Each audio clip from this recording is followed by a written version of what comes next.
नमस्कार, आप देख रहे हैं कैपिटल टीवी का खास शो महाराष्ट्र फाइल। आपके साथ मैं हूं हर्ष भारद्वाज। आपको बताएंगे कि आखिर क्यों हिंदी को लेकर महाराष्ट्र में लड़ाई हो रही है। आपको बताएंगे बकरीद पर सियासत से सबसे ज्यादा फायदा किसको होगा। क्या महाराष्ट्र में राज ठाकरे और उद्धव का गठबंधन होगा। Stand up comedian Munawar Faruqui को लेकर महाराष्ट्र में क्यों मचा है बवाल। महाराष्ट्र में यात्रियों से भरी बस किसकी लापरवाही से पलटी। लेकिन तमाम बड़ी खबरों में आगे बढ़ने से पहले एक नजर डालते हैं महाराष्ट्र की टॉप हेडलाइन पर।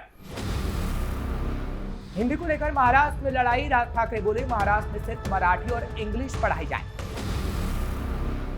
महाराष्ट्र में बकरीद की कुर्बानी पर सियासत। मंत्री नीतीश राणे के बयान पर भड़का विपक्ष।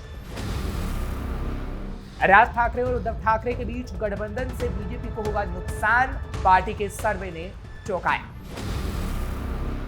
Stand up comedian Munawar Faruqui को लेकर महाराष्ट्र में बवाल। हिंदू परिषद की धमकी के बाद बड़ा फैसला। महाराष्ट्र में यात्रियों से भरी बस पलटी, मची चीख पुकार, 20 की हालत बेहद गंभीर। खबरों में सबसे पहले बात करेंगे हिंदी को लेकर महाराष्ट्र में चल रही लड़ाई की। दरअसल एमएनएस नेता राज ठाकरे ने महाराष्ट्र सरकार से अपील करते हुए कहा वो लिखित आदेश जारी करें कि पहले कक्षा से बच्चों को सिर्फ मराठी और इंग्लिश पढ़ाई जाएगी, हिंदी को अनिवार्य नहीं किया जाएगा। उन्होंने बुधवार को मीडिया से बातचीत में कहा कि सरकार ने पहले 3 भाषाएं पढ़ाने का फैसला लिया था और अब हिंदी की किताबें छप भी गई हैं। अगर सरकार अब फिर से हिंदी को जरूरी करती है तो एमएनएस आंदोलन करेगी। महाराष्ट्र में 16 अप्रैल को राष्ट्रीय शिक्षा नीति यानी एनईपी 2020 को लागू करने का फैसला लिया गया था। इसके तहत राज्य के मराठी और अंग्रेजी माध्यम स्कूलों में पहली से 5वीं कक्षा के छात्रों के लिए हिंदी को अनिवार्य तीसरी भाषा बनाया गया था। हालांकि राज्य में कई संगठन और राजनीतिक दलों ने हिंदी को अनिवार्य करने का विरोध किया है। इसके चलते राज्य सरकार ने 22 अप्रैल को हिंदी अनिवार्य करने का अपना निर्णय वापस ले लिया था। पत्रकारों से बातचीत के दौरान महाराष्ट्र के मुख्यमंत्री देवेंद्र फडणवीस ने कहा था कि स्टूडेंट तीसरी भाषा अपने मन से चुन सकेंगे, हिंदी अनिवार्य नहीं होगी। राज ठाकरे ने इसी को लेकर पूछा कि जब सरकार ने कहा था कि हिंदी जरूरी नहीं होगी तो अब तक उनका ऑर्डर क्यों नहीं निकला। उन्होंने चेतावनी दी कि अगर सरकार ने जल्द फैसला नहीं लिया तो जनता के साथ मिलकर वो सरकार का विरोध करेंगे। महाराष्ट्र में ईद उल अजहा बकरीद पर सियासत तेज हो गई है। बकरीद कुर्बानी पर महाराष्ट्र सरकार में मंत्री नीतीश राणे के बयान को लेकर विपक्ष आक्रामक हो चुका है। हाल ही में मंत्री नीतीश राणे ने बकरीद का त्योहार वर्चुअली मनाने के लिए कहा था, जिसको लेकर विपक्ष ने मंत्री को आड़े हाथों लिया है। एनसीपी शरद पवार गुट के नेता जितेंद्र आव्हाड ने कहा कि नीतीश राणे कुछ दिन बाद भोजन भी वर्चुअली करने के लिए कहेंगे। अब ऐसा जमाना आ गया है कि बीजेपी के नेता जो कहेंगे वही होगा। इसके पहले राणे ने मुस्लिम समाज को चेतावनी देते हुए कहा था कि अगर कोई किसी सोसाइटी में जबरदस्ती बकरा काटेगा तो हमारी सरकार उसके खिलाफ जरूरी कार्रवाई करेगी। यह हिंदू राष्ट्र है, किसी के बाप का पाकिस्तान नहीं। नीतीश राणे ने हिंदू के त्योहार पर रोक लगाने की मांग करने वाले लोगों को भी आड़े हाथों लिया था।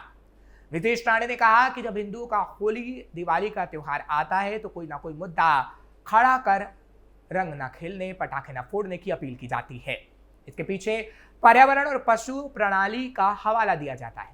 अब बकरीद का त्योहार है, पशु प्रेमी कहां है। सपा विधायक अबू आजमी ने नीतीश राणे को निशाने पर लेते हुए कहा कि बकरीद का त्योहार मनाना और कुर्बानी देना हमारा अधिकार है, जिस पर राणे दो टूक जवाब देते हुए कह रहे हैं कि रंग उड़ाना और पटाखे फोड़ना भी हमारा अधिकार है। दरअसल महाराष्ट्र गौ सेवा कमीशन की मांग पर राज्य सरकार ने एग्रीकल्चर प्रोड्यूस मार्केटिंग कमेटी को इंस्ट्रक्शन दिया है कि वो सभी जिलों के गांवों में बकरा ईद के लिए लगने वाले जानवरों के बाजार पर रोक लगाएं। इस फैसले को नेताओं ने मुख्यमंत्री फडणवीस के संज्ञान में लाया था। अबू आजमी ने कहा कि इस निर्णय से ईद उल अजहा पर कुर्बानी के लिए मुस्लिम समाज के लोगों को जानवर खरीदने में परेशानी का सामना करना पड़ता है। इस गंभीर मुद्दे को मुख्यमंत्री के सामने उठाया गया। इस पर मुख्यमंत्री ने 3 जून से लेकर 8 जून तक खासतौर से बकरा ईद के लिए जानवरों के बाजार लगाने की परमिशन देने का फैसला लिया था, लेकिन अब बीजेपी के मंत्री इसका विरोध कर रहे हैं। महाराष्ट्र में उद्धव ठाकरे की शिवसेना यूबीटी और राज ठाकरे की महाराष्ट्र नवनिर्माण सेना के बीच गठबंधन की अटकलें हैं।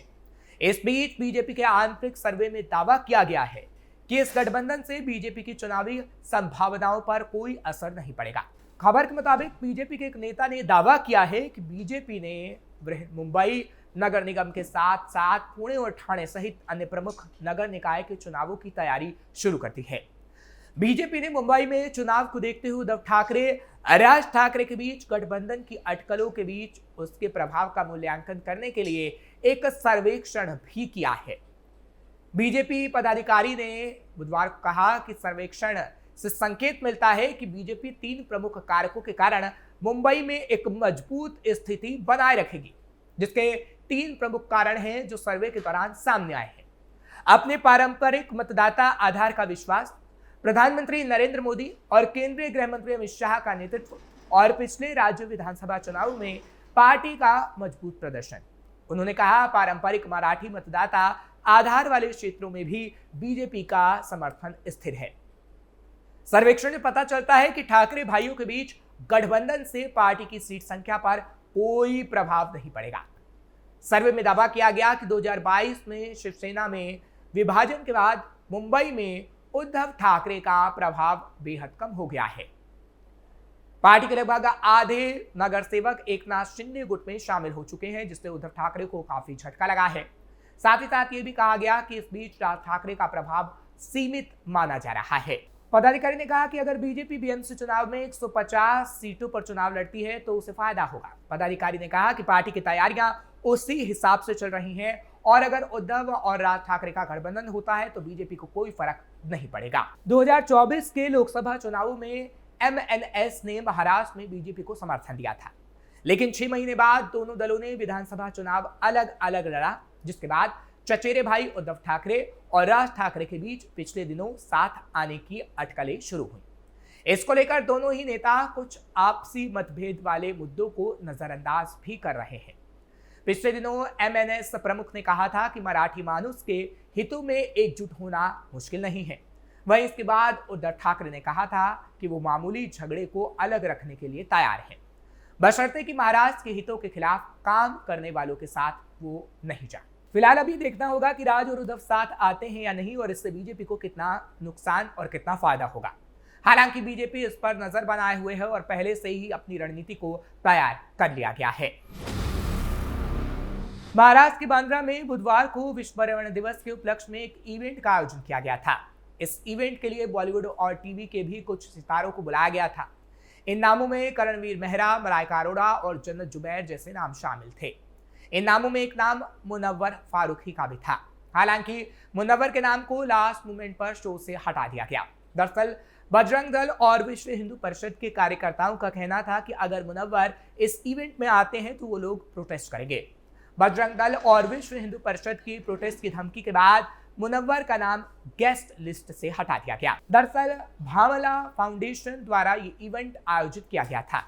ये कार्यक्रम महाराष्ट्र प्रदूषण नियंत्रण बोर्ड, पर्यावरण और जलवायु परिवर्तन विभाग, महाराष्ट्र और संयुक्त राष्ट्र पर्यावरण कार्यक्रम की साझेदारी में आयोजित किया गया था। इस इवेंट में महाराष्ट्र के CM Devendra Fadnavis main guest के तौर पर आमंत्रित किए गए थे। दरअसल द फ्री प्रेस जर्नल की रिपोर्ट के मुताबिक वीएचपी और बजरंग दल ने लोकल पुलिस को कहा था कि वो इवेंट ऑर्गेनाइजर्स से कहे कि गेस्ट लिस्ट से मुनव्वर का नाम हटा दिया जाए। फारूकी पर हिंदू देवी देवताओं का अपमान करने का आरोप है। बजरंग दल के कोंकण प्रांत के सह संयोजक गौतम रवरिया का कहना है कि हम इस व्यक्ति यानी मुनव्वर का विरोध कर रहे हैं। हमने अनुरोध किया था कि कानून और व्यवस्था को बाधित नहीं किया जाना चाहिए और प्रशासन को तुरंत इस संगठन के प्रमुख से बात करनी चाहिए और इस व्यक्ति यानी मुनव्वर फारूकी को कार्यक्रम में आने से रोकना चाहिए, नहीं तो बजरंग दल अपना काम करेगा और प्रोटेस्ट करेगा। महाराष्ट्र में सोलापुर पुणे महामार्ग पर गुरुवार तड़के एक बड़ा सड़क हादसा हो गया। आढ़ेगांव इलाके के पास एक निजी बस अनियंत्रित होकर सड़क किनारे पलट गई।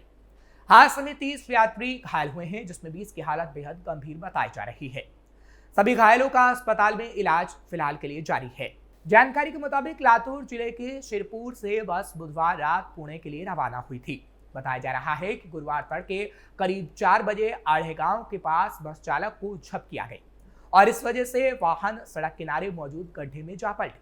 प्रत्यक्षदर्शियों के मुताबिक हादसे के बाद आसपास के लोग और अन्य वाहन चालक मौके पर पहुंचे और घायलों को बाहर निकालकर अस्पताल पहुंचाने में मदद की। महामार्ग पुलिस को सूचना मिलते ही वो भी मौके पर पहुंच गई और राहत कार्य शुरू किया। दरअसल इस दुर्घटना के चलते कुछ समय के लिए इलाके में अफरा तफरी का माहौल बन गया। हालांकि पुलिस ने स्थिति को जल्दी काबू में कर लिया। ऐसे ही एक अन्य हादसे में काराड़ लातूर एसटी बस लातूर तालुका के रामे गांव मुरुड़ आकोला मार्ग पर करीब रात 10:30 बजे पलट गई। हादसे की शिकार बस मुरुड़ बस स्टैंड से लातूर की ओर जा रही थी। बताया जा रहा है कि भारी बारिश के चलते सड़क पर कीचड़ और गड्ढे हो गए थे, जिसके बाद रास्ता बेहद फिसलन भरा हो गया था। इसके अलावा सड़क निर्माण कार्य भी जारी था, जिससे हालात और खराब हो गए। हालांकि बस की रफ्तार धीमी होने के कारण यात्रियों को गंभीर चोटें नहीं आई। सभी घायलों को इलाज के लिए तुरंत लातूर के अस्पताल में भर्ती कराया गया। महाराष्ट्र फाइल में खबरों का सिलसिला यहीं खत्म करते हैं। बाकी खबरों के लिए आप जुड़े रहिए कैपिटल टीवी के साथ। वीडियो को लाइक करें, शेयर करें, कैपिटल टीवी को सब्सक्राइब करना ना भूलें। नमस्कार।